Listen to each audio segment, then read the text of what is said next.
Ahora sí. Perfect. Well, welcome this evening. My name is Kristen McSwain, and I am the Director of the Office of Early Childhood for the City of Boston. We're so glad to have all of you join us tonight for our joint town hall with the Boston Public Health Commission.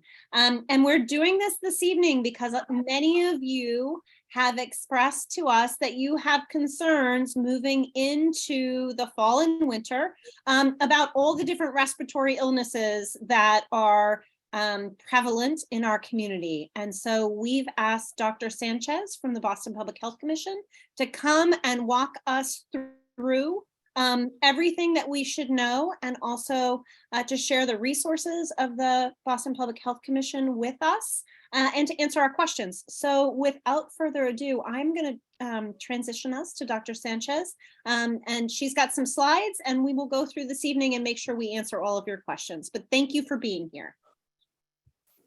Thank you so much to everyone for being here today. I'm Dr. Sarimer Sanchez. I'm an infectious disease doctor, and I work for the Boston Public Health Commission. It is truly, I'm very happy to be here with you all.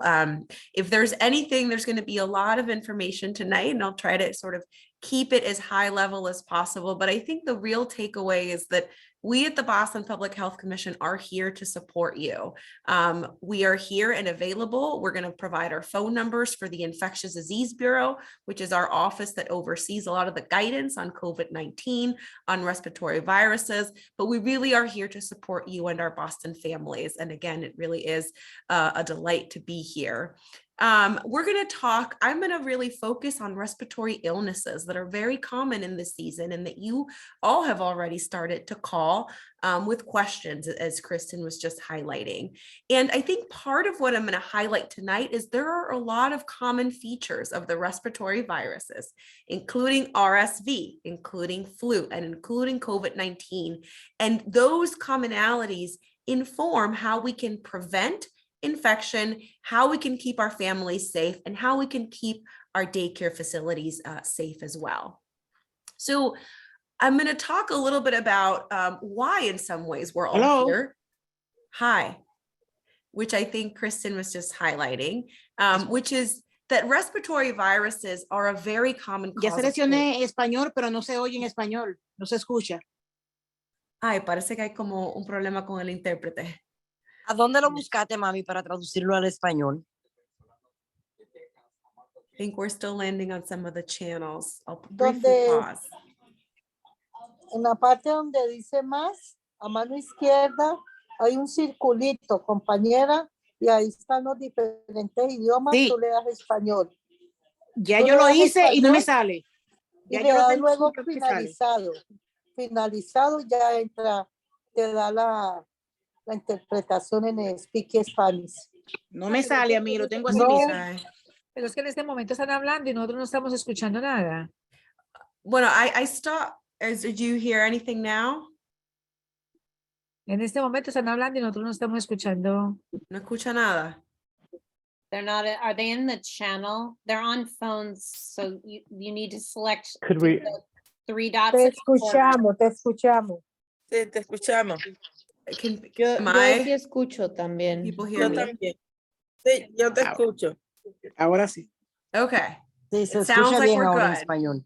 Okay. Good.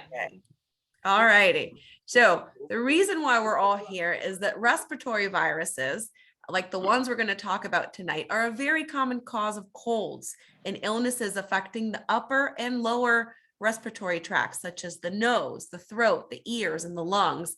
And there are many common respiratory viruses currently in our communities, including COVID, influenza, and respiratory syncytial virus, or RSV.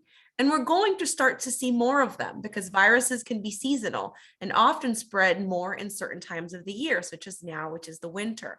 But again, what I'm going to highlight is that there are some commonalities here in terms of how they spread, including through the air and respiratory routes and through close contact, and that this can really inform how we protect our families, and that there are vaccines and antiviral treatments available, especially for COVID-19 and flu, and that these are really important tools to prevent disease spread. In the past 2 years, we've really just been seeing mostly a lot of COVID. think that's been one of the really different things, is that in recent weeks, we've started to see more and more of RSV, and not, reported by the CDC. And here in Boston, we are starting to see a rapid rise in the number of flu cases here in the city. And we're going to expect to see more of this as families gather over the holidays and as it gets colder. And so today is really important for us to highlight what are the key steps and everyday actions that families, I know that there are parents here, that that daycare and EEC facilities can take to keep us all healthy and safe, especially those who are at higher risk of severe disease from these viruses. And so tonight, we'll provide an overview of RSV, flu, and COVID. Those are the three viruses we're going to focus. What are their symptoms, how they spread, who is at higher risk for severe disease, and when to call your pediatrician, and then how to prevent disease and transmission, both in the home as well as in our daycares. And then some information on the Boston Public Health Commission's flu and COVID-19 vaccines and treatment clinics that we're offering free around the city, and some pamphlets and resources that we at the Infectious Disease Bureau have for you. So I'm going to start by talking about RSV, or respiratory syncytial virus, which there's been a lot of information over the past few weeks. RSV is a virus that can cause cold-like symptoms. It causes very much not only just cold, sneezing, cough, but can also cause, is one of the most common causes of pneumonia in young children, especially those that are younger than 1 year of age. Symptoms include a runny nose, decreased appetite, coughing, sneezing, fever, and wheezing. And most people recover in 1 or 2 weeks, but RSV can be serious, especially in young infants and older adults. And again, we've heard a lot about this in the media. I want to highlight, for those of you that are parents or who work with families, who are the people who are at higher risk for severe symptoms from RSV, meaning the people who can land in the hospital or need more treatment. And those include young infants. So typically the young infants less than 6 months old are the infants that we see get more sick. Mature infants or young children with birth defects, including chronic heart or lung disease, young children with compromised immune systems, children with muscular disorders, and also older adults, older than age 65, and adults with compromised immune systems. There's no antivirals or vaccines yet, but there is a treatment that can help prevent severe RSV infection called palivizumab. And this is for high-risk infants and young children. And it's given in monthly injections during the RSV season. So for example, now, typically starting in the fall and through the season. And so for many of you that work with families, that might have children that fit within the categories that I mentioned, they're very young, they have heart or lung disease, including potentially asthma, or oftentimes more congenital birth defects, neuromuscular disorders, or who work with families with, with children who fit these categories, would be eligible for these treatments that can prevent serious infection, but there's otherwise no antivirals or vaccines for RSV. What about the flu? We see flu every year as well. Flu is a contagious respiratory illness caused by influenza, and our flu season typically starts in the fall and winter, peaking between December and February. But here in Boston, we've started to see very high rates of flu in the past few weeks. So flu is definitely circulating in the community. And flu is more dangerous for children than the common cold, especially for children younger than 5 years old, or those younger than 2. Though children who are young, again, children younger than 5 years, are at higher risk for severe outcomes for flu, as well as children with certain medical conditions, including asthma and diabetes. And so part of why I say this is because it's really important for these children to be up to date with their flu shots. The best way to prevent flu is by getting a flu vaccine each year. And it's also really important for families with children who are at high risk, or even adults at high risk in the home. We know that viruses spread in the home, for them to know that there's flu treatments as well. Flu treatments can save lives. There's antiviral treatments that people can take, including for pills, for adults and children, that can help prevent severe disease and death. And so it's really important to know that there's both vaccines and treatment for flu. In fact, the CDC and the American Academy of Pediatrics do really recommend antiviral drugs and treatments to treat children who might have severe, more complicated or progressive flu illness. This is, again, a recommendation by our American Association of Pediatrics. And in fact, that starting antiviral treatment or flu treatment is really recommended for children who are at high risk, which I mentioned are often children that are younger than 5 years of age or who have medical conditions like asthma, diabetes, or chronic heart or lung disease. So really important information for these families to have. I also want to highlight, because again, the home, children live with their parents, with their grandparents, with other individuals in the family. It's really important to know who is at a higher risk for flu. And if there's anything that you're going to hear a lot from me is that some of these viral diseases, a lot of the people who are at high risk are fairly similar. And that often includes older adults, specifically older adults above age 65, and very young children, children less than 5 years old, or even oftentimes children less than 2 years old are especially at higher risk. Those with asthma, those with lung conditions, heart conditions, and those with weakened immune systems. That would be, I think, the very big takeaway of individuals at high risk for many viral diseases, including flu, COVID, or RSV. I do want to highlight for you all that we're updating our flu case numbers in the boston.gov website. We have a flu information center. And as I mentioned, we're rapidly starting to note a very high number of cases of flu each week in Boston. Just in the past few weeks, we've seen our cases per week double. We had 238 cases in the week just before Thanksgiving. And last week we had nearly 400 cases across the city. So we are seeing a very early and rapid rise in flu here in Boston. And again, there's vaccines and there's treatment for flu. So very important for all of our families to get vaccinated. And what about COVID? I'm going to provide a COVID refresher. I think we've all learned a lot about COVID over the past few years, but it also is a respiratory virus that causes respiratory symptoms, including cold, flus, or pneumonias. And most people have mild symptoms. But again, we know that especially older adults and people with medical conditions, and this can include children with medical conditions or really young children, are at increased risk for severe illness, meaning needing to be hospitalized, needing a breathing tube, needing oxygen, or death. Now, there are vaccines and treatments to prevent COVID-19 severe diseases and to prevent deaths, and these are really important. Part of what I'm going to highlight here is that the people who are at higher risk for COVID, again, a very similar list from what I just said about RSV and flu, and that includes older adults, adults above the age of 65, and individuals with cancer, with lung disease, asthma, diabetes, heart disease, compromised immune systems. These people are at a higher risk of being hospitalized, of needing intensive care, requiring a ventilator, or dying. And so it is really important, not only that all families be vaccinated, but that especially those families who have children or adults with these medical conditions or an older age, that they really be vaccinated. So for COVID-19, there's vaccines available for everyone age 6 months and older, and we recommend that everyone ages 6 months and older, both children and adults, be vaccinated against COVID-19. Everyone 5 years and older is eligible for a booster. Our new bivalent boosters came out in the past few months, and everyone who's 5 years or older and who already received their first series of COVID-19 shots should go get their booster, especially if it's been 2 months since any last dose of vaccine.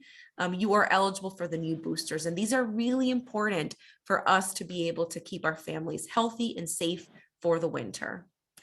There are also COVID-19 treatments. And again, it's really important for families to know that COVID-19 treatments, as well as influenza treatments, can save lives. These are pills that are available for adults and children, especially those at high risk that I mentioned. And so these are safe, effective, and free. You do not need insurance. And there is a state hotline. There is a phone number that you can call.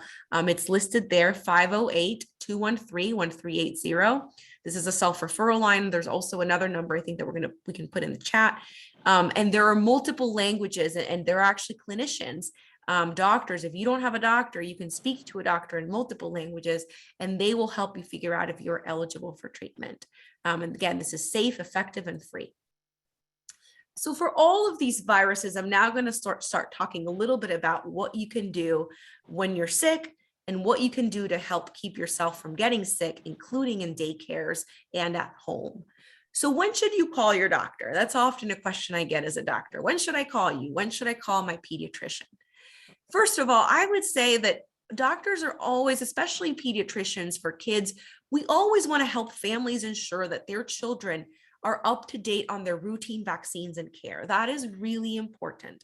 And again, especially as we enter the winter. So really just if you are a parent and you're not sure whether your child might be eligible for a vaccine, call your pediatrician's office and they can help you figure out and get vaccines and get your child up to date. If your child is sick, there are most children recover from respiratory virus and illnesses at home and by themselves.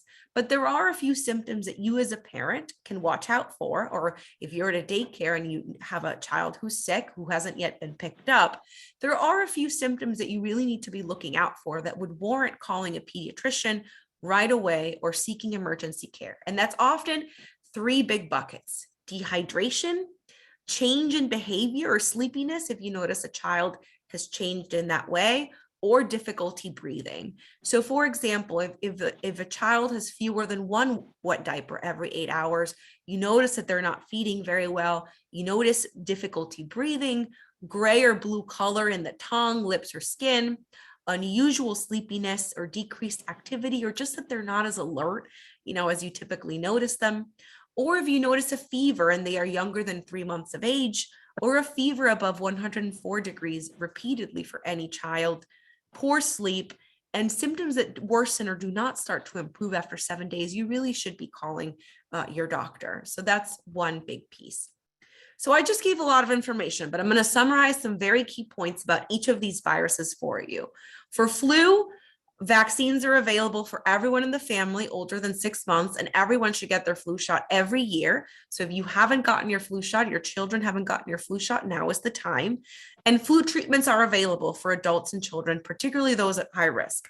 For COVID-19, we also have vaccines. And in fact, most people are likely due for a booster, especially adults and children older than 5 years.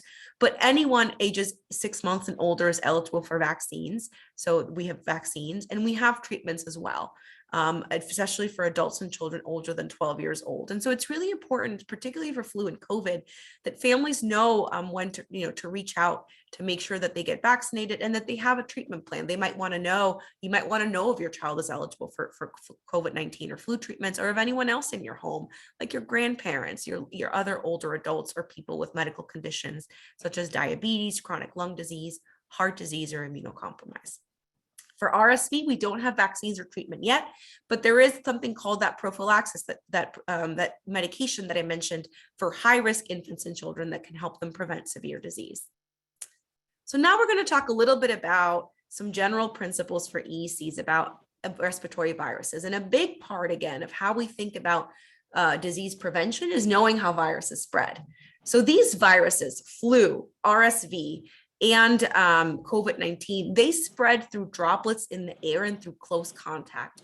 The virus, really, spreads through droplets in the air that then land on someone's ear, nose, and mouth, such as when an infected person coughs or sneezes.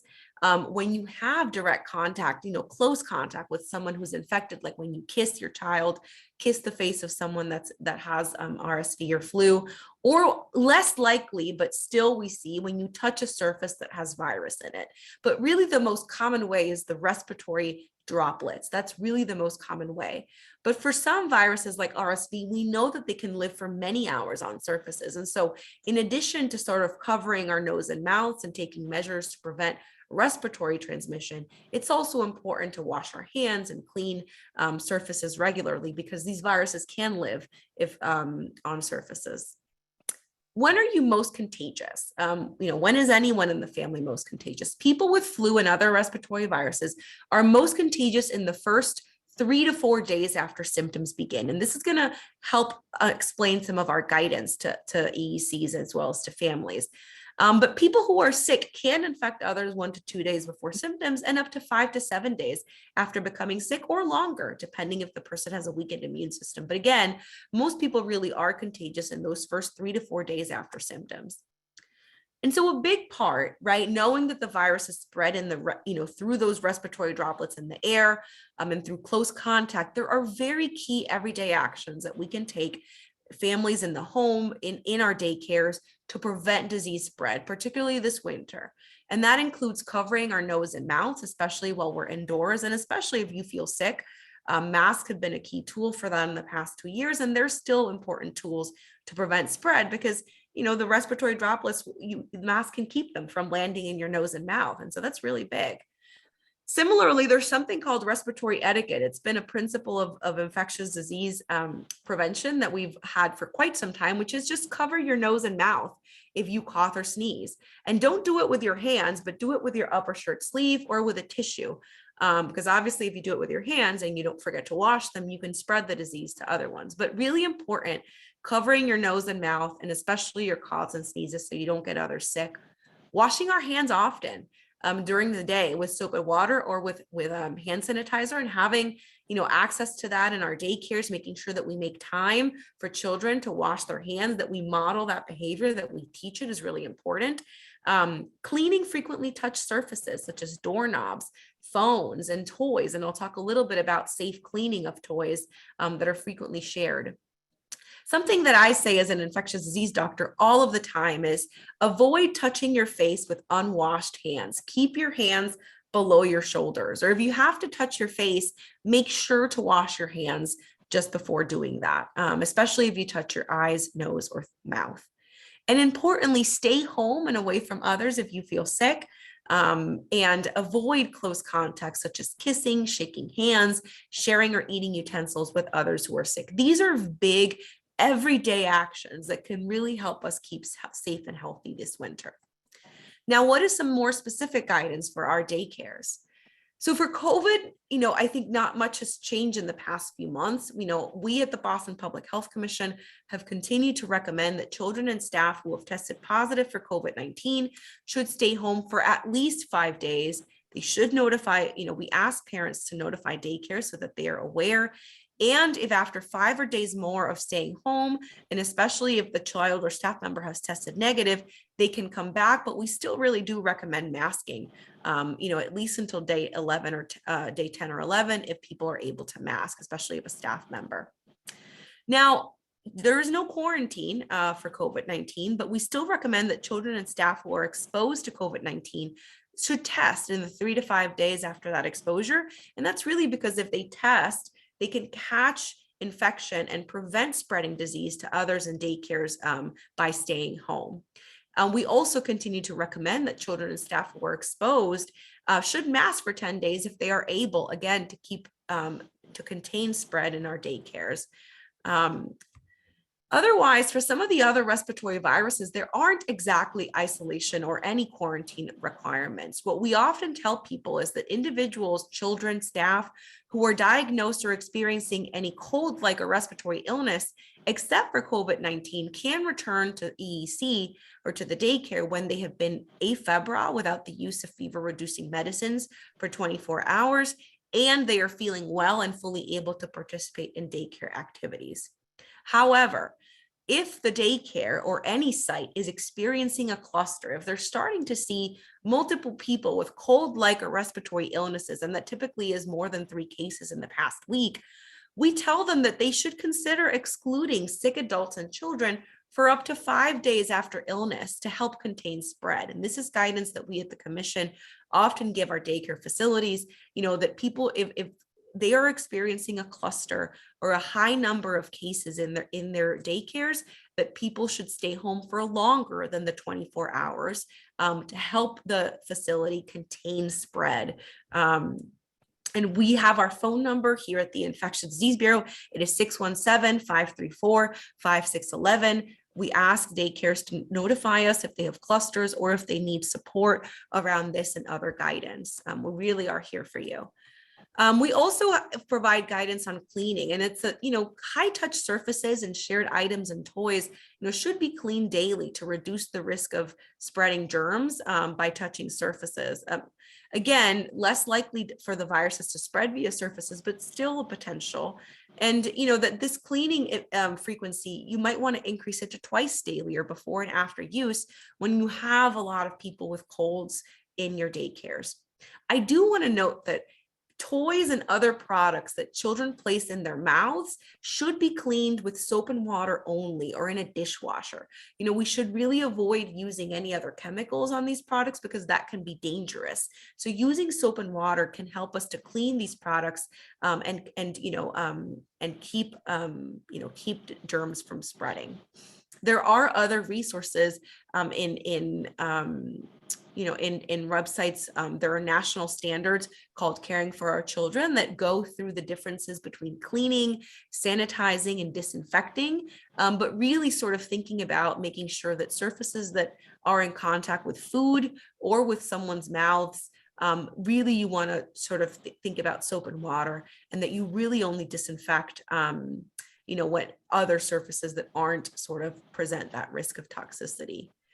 I want to briefly talk about some free resources that we at the Commission are offering, specifically around COVID-19 and flu. We're offering free walk-in COVID-19 flu and flu vaccines at 2 sites currently at the Bruce Bowling Building, Tuesdays, Wednesdays, Thursdays, Fridays, and Saturdays from 12 to 8 p.m. No ID or insurance is needed, and we're offering it to children and adults of all ages.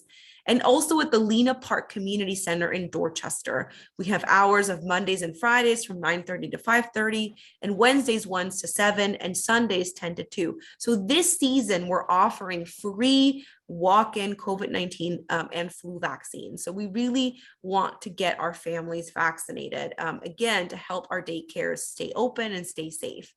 We also are happy to partner with you, your daycare, to offer free COVID-19 and flu vaccines at events or even at your sites.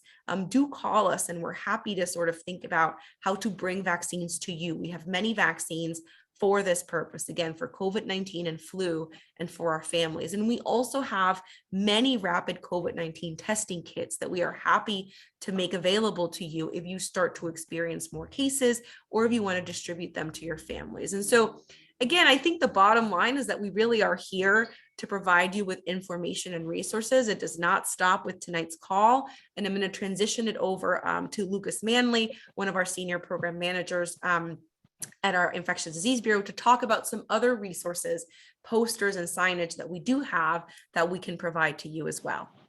Luke, are you there? I am. Thanks, Dr. Sanchez.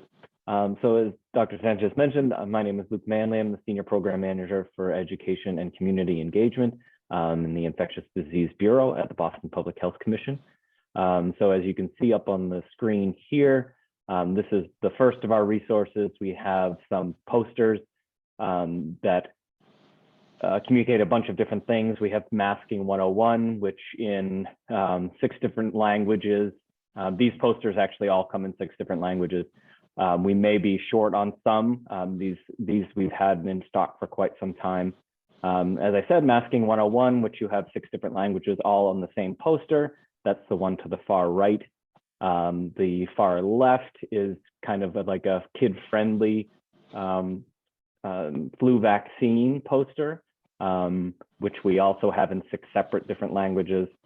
And then in the middle is Stop the Flu, which we also have in 6 separate different languages. I believe these ones we have in English, Spanish, Haitian Creole, Chinese, Vietnamese, and Portuguese. And the next one, so this is part of our newly developed Healthy at Home for the Holidays brochure extravaganza. We also have some magnets, which you'll see briefly, but these are the brochures. We have these in 12 different languages. The one to the far left is our Pinnacle Healthy at Home for the Holidays, which gives you an overview of kind of everything that Dr. Sanchez just talked about, of the basics of washing your hands and covering your mouth and nose when you cough or sneeze, but also vaccination and boosters and so on and so forth. The one in the middle is reminding people about flu season and also the convergence of flu season with COVID-19, and that you can get both at the same time, but that we also have vaccines for both that you can get at the same time, and just some common Q&As around flu and COVID-19.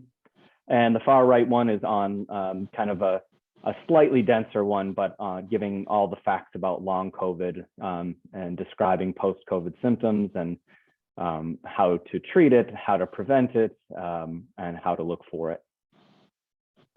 Luke, we have a question in the chat about whether you can print those directly from the website or if you have to order them.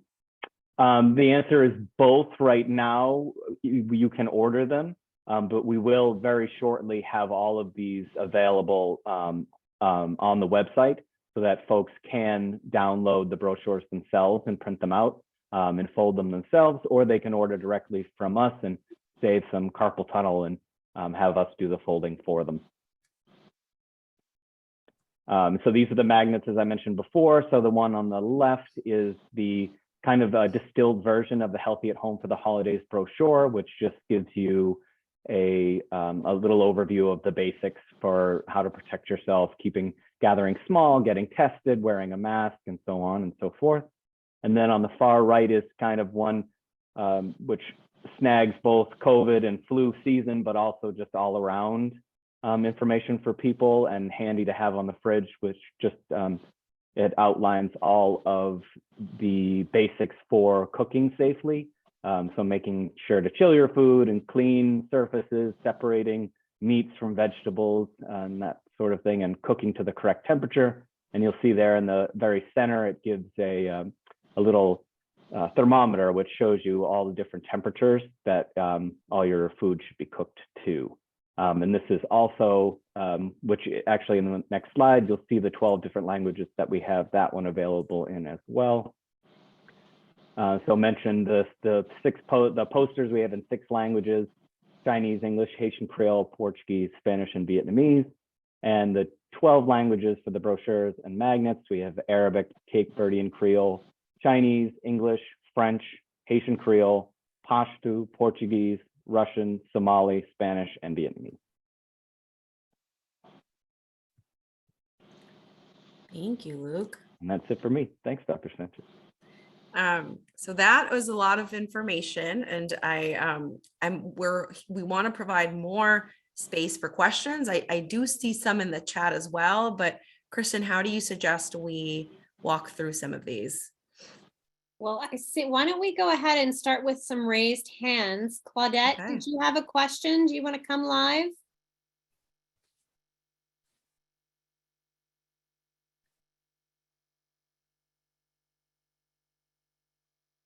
Yes, sorry, I couldn't get myself unmuted.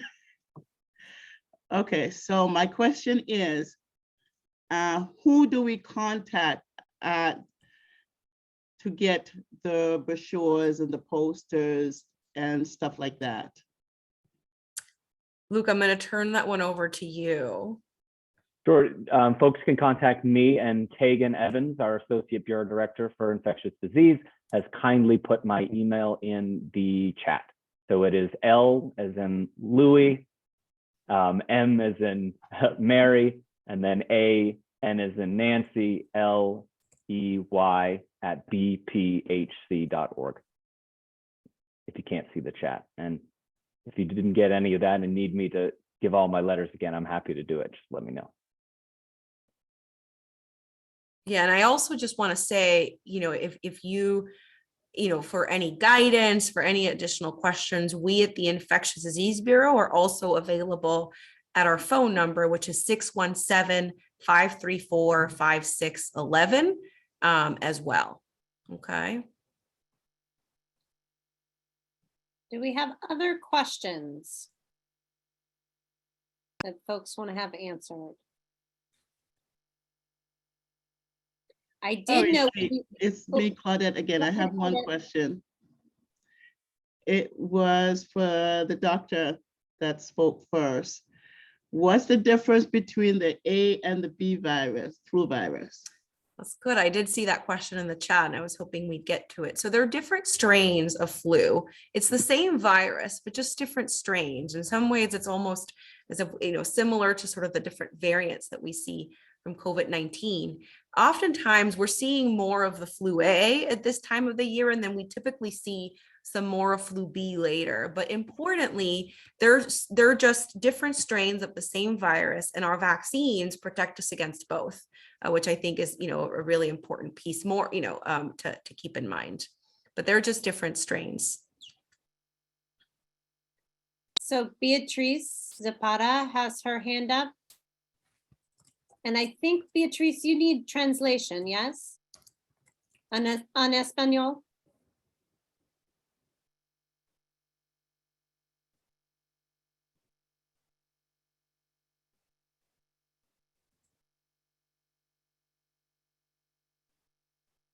¿María?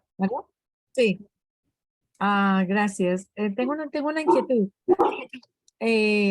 Los padres que tengo en el momento han vacunado a sus niños contra el flu y contra el COVID, pero tengo algunos que todavía tienen dudas y sienten temor de colocar la vacuna del COVID a los niños pequeños.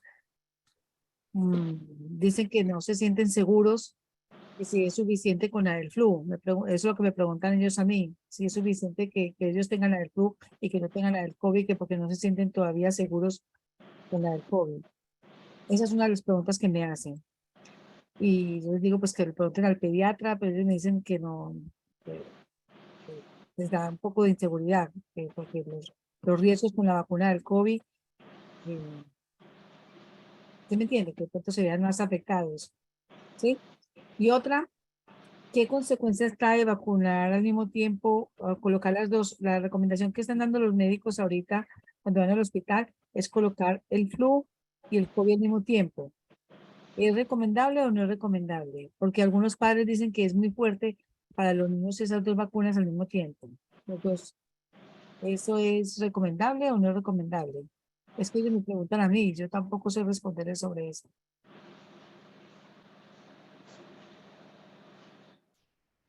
I understand Spanish, but I'm going to let the interpreter translate just for others' sake of the call, so that because those are very good questions. ¿Me comprendió? ¿Me comprendió la pregunta?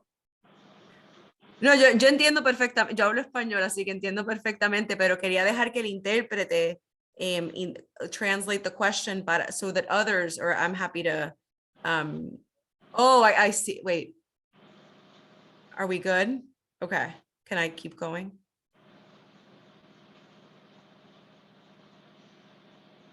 Okay. So you should be able to, we should be able to hear you now. Oh, okay. Okay. So there's no need for, I wasn't sure if we needed to retranslate her question back to English.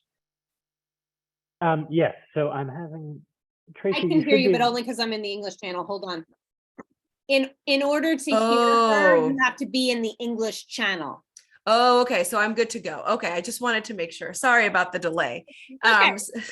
So I'm gonna answer in English, as I believe I should, although entiendo perfectamente el español y siempre estoy dispuesta a pasar un recurso, but I'm going to answer in English. So the first question asked, are the COVID, and from what I remember, are the COVID-19 vaccines sort of safe, and thinking about how to talk to parents around the safety of COVID-19 vaccines. We very strongly recommend that all children and adults above age 6 months and older get vaccinated. And COVID-19 and flu are different viruses, and so they each require their own vaccines to offer protection. The flu vaccine does not offer protection against COVID-19. The COVID-19 vaccine does. Similarly, the COVID-19 vaccine does not protect against flu. It's really the flu vaccine. And so I continue to recommend to parents to keep their children and their families safe. We recommend everyone get vaccinated and boosted. I'm happy to sort of be available to, if there are opportunities for us at the commission to help you with these conversations, I'm happy to do that as well. We've often hosted town hall with parents, so happy to help you think about how to have those conversations. The second question, a very good one, is can you get COVID-19 vaccines and a flu vaccine on the same day, and do I recommend it? I do. We see we see this a lot in pediatricians' offices. Children can get many vaccines in the same day. It's very common with many vaccines for children to get more than one vaccine, mostly because we really want to make sure that they get that protection at the time when they need it the most. And these next months, we're going to see more flu and more COVID-19. And so I would recommend it because it really is important for children to be up to date with their care. We often see symptoms after a vaccine, such as oftentimes a fever, some muscle aches, sore arm, but those are very common. And again, we see them with many other routine vaccines that are given in the same day. So yes, definitely you can get your COVID-19 and flu shot in the same day. And then you're done. Ya. Pero, y una pregunta más. Yo tengo un niño en este momento que es asmático. Él puede tener las vacunas sin problema de que le vaya a afectar más porque da malestar de gripe, da más congestión, da más, ¿cierto? Da su reacción la vacuna. Puede tener su vacuna del COVID y del flu al mismo tiempo siendo asmático, no se complicaría su problema asmático. So generally speaking, I would say that especially for a child with asthma, we definitely would recommend that they get their flu and COVID-19 vaccines. It's really important because that child is at higher risk of very bad disease from these viruses. Obviously these are very hard questions. And, I think obviously, families should always turn to their pediatricians if they have specific medical questions about their children. But generally speaking, I would say that asthmatic children are at high risk and should definitely get the vaccine. The disease that they, if they got COVID or if they got the flu, that would be, more, concerning, the symptoms that they can get if they get than the vaccine. Most children, again, get the vaccines, but otherwise feel well within a couple of days. Sí. Thank you so much. Y yo pregunto porque ellos le preguntan al pediatra, pero se vienen con muchas dudas y como uno les cuida a sus niños, ellos confían en uno y le preguntan a uno, ¿qué opina uno también? Por eso me interesaba tanto esta charla para saber más y poder estar más segura de qué responderle a los padres. And thank you so much. You bring up a very important point. You are all trusted members and messengers for your families. And that's why it's such an honor and a privilege for me to be talking to you today, because I know that you are very important members of your community. And I'm so grateful that our families have trusted messengers such as yourselves that are here on this call at 7:30 p.m. on an evening. So I just want to applaud you and thank you all. And that is, so I recognize, and that's why I and the commission want to support you, because it is hard work ahead sometimes for many of us in our communities wanting to do good. So thank you. Teresa, and I'm sorry if I pronounced your name wrong. Did you have a question?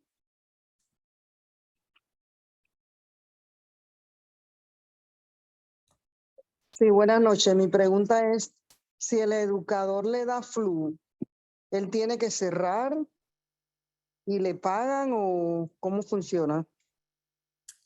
So for flu, when someone is sick with the flu, what we say as part of our guidance is that they should stay home at the very least until 24 hours after any fever. So for example, people have to stay home at a minimum until it's been one full day or 24 hours since they last had a fever, and that's without using Tylenol. And we know that with flu, oftentimes a lot of people get fever. So many people end up staying home for 3 to 4 days sometimes because they keep having fever. But at the very least, they need to stay home for a full day after they last had fever and they haven't used Tylenol and that they're feeling well. So yes, that staff member should stay home until then. Great, thank you. And Marisol, you're next in line with your hand raised. Sí, hola. Mi pregunta es si yo como proveedora, un miembro o un niño que se cuida en el daycare nos da COVID flu o COVID, ¿tenemos que cerrar o? So I hear a lot of, I want to highlight very important piece. It sounds like some of you are asking not just about staying home, but when you would have to shut down or close, your daycare facility. I definitely would say that, if you have questions about when to shut down a facility, you should definitely be calling us and we can help you make those decisions. And so again, I want to highlight our phone number, 617 534. Oh my goodness, sorry, I'm like literally blanking on our phone number. If any of our team members can quickly help me out, because those are decisions that we can make with you. We generally recommend closing a facility, really, if you're observing multiple cases and you might need time to disinfect or clean, or people just need to, or there are too many people that are sick to actually take care of the children in a safe way. Like if you don't have enough staff members, to take care of children, if there's too many people that are sick. Sorry, our phone number is 617-534-5611. My brain was a little foggy, but always call us because we can give you the guidance on, when you can possibly remain open if you feel that it's safe versus when you feel like you might need to do that. Obviously, you should always make decisions around what's best and safe, but we're happy to help.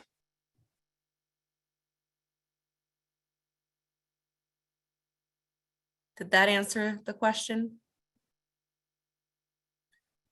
These are tough decisions. And so oftentimes, again, we really do encourage people to call us because we can help you take steps if to avoid that, unless, again, it's what's best for the safety and health of children and staff.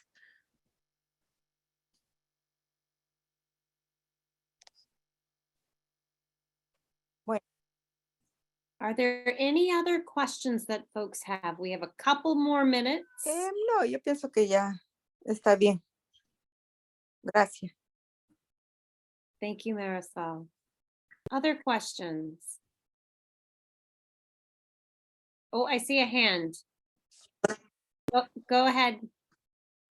I just hit unmute for you so that you could ask your question.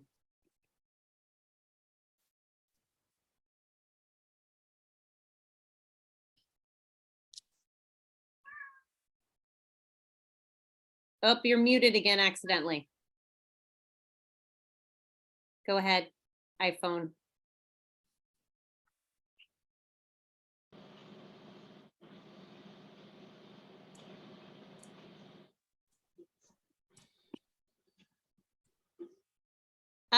Whoever. Ya, ok, gracias. Perfect. Marisa Manrique, me excusa que estoy en una cirugía oral y tengo que poner la cara, pero quiero agradecer mucho a Paola, a todo el equipo, a los médicos, tan excelente chat, sobre todo tan oportunamente en estos tiempos que se nos vienen, tiempos de gripa, que estamos trabajando el tema del COVID, prevenciones de bioseguridad, orientaciones a las familias cuando tienen que consultar con pediatras, etcétera, dudas, y yo creo que es muy importante, muy agradecida a nosotros recibir esta importante educación para poder correr con los programas y tener mejor orientación para las familias y prevención para los niños. Sinceras felicitaciones y esperamos siempre contar con este gran apoyo de ustedes. Gracias, gracias.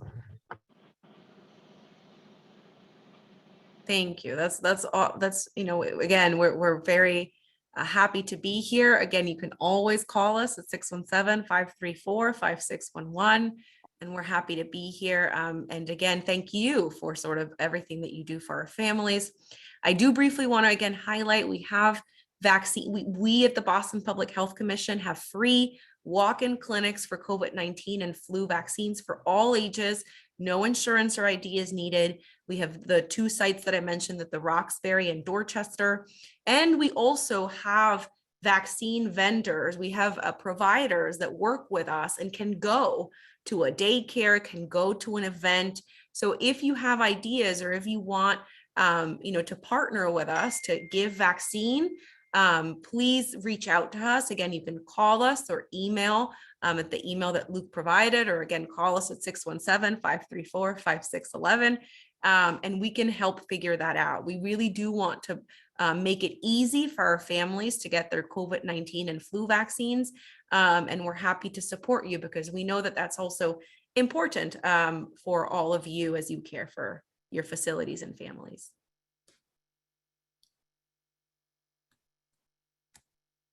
Thank you, Dr. Sanchez. I see Tegan has a hand up.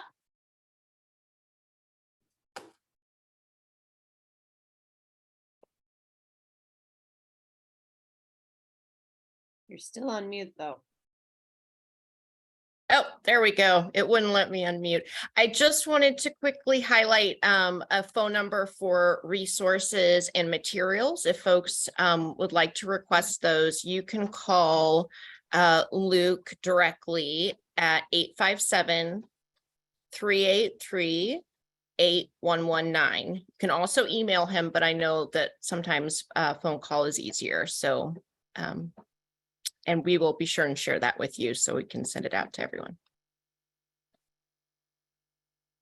Perfect. Thank you. Paula, your hand is up.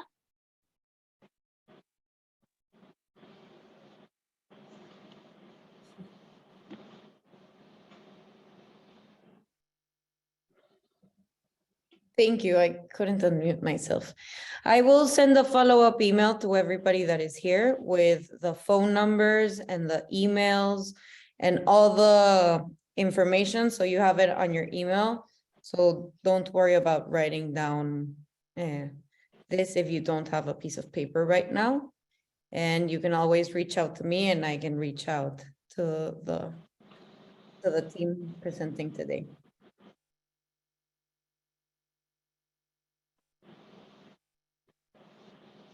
Thank you so much. And Beatrice, I think that we're going to let you ask the last question this evening.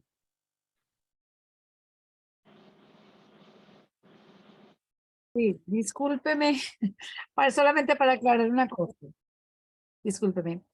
Tengo entendido que solamente por fiebre se retira 24 horas el niño, ¿cierto? Por fiebre.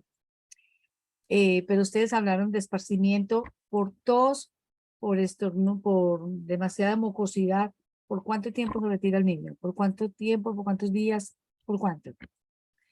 That's a really good question. I mean, a lot of our guidance that we get as well sort of says that it really is fever is the main symptom that, we often say that, children or adults should stay home for at least 24 hours after the fever, because we know that many people can often have can be coughing or sneezing for time after.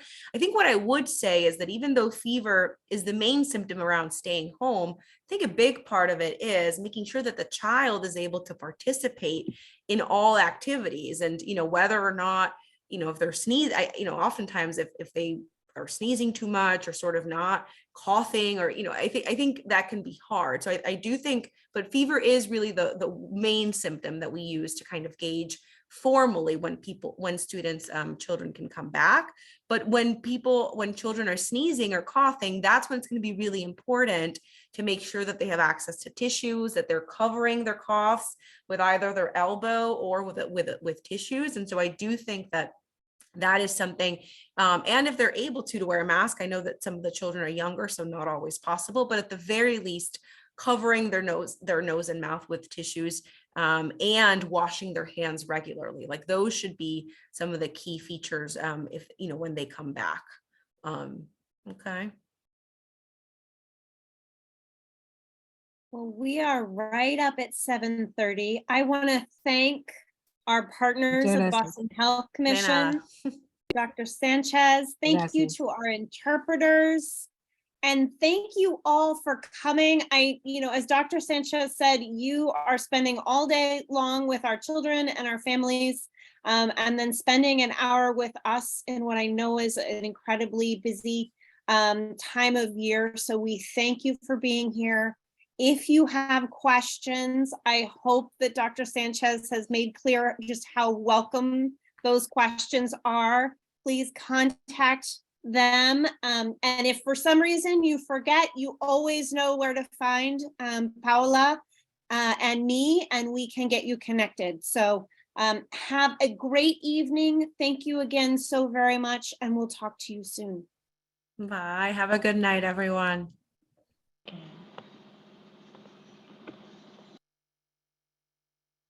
todo.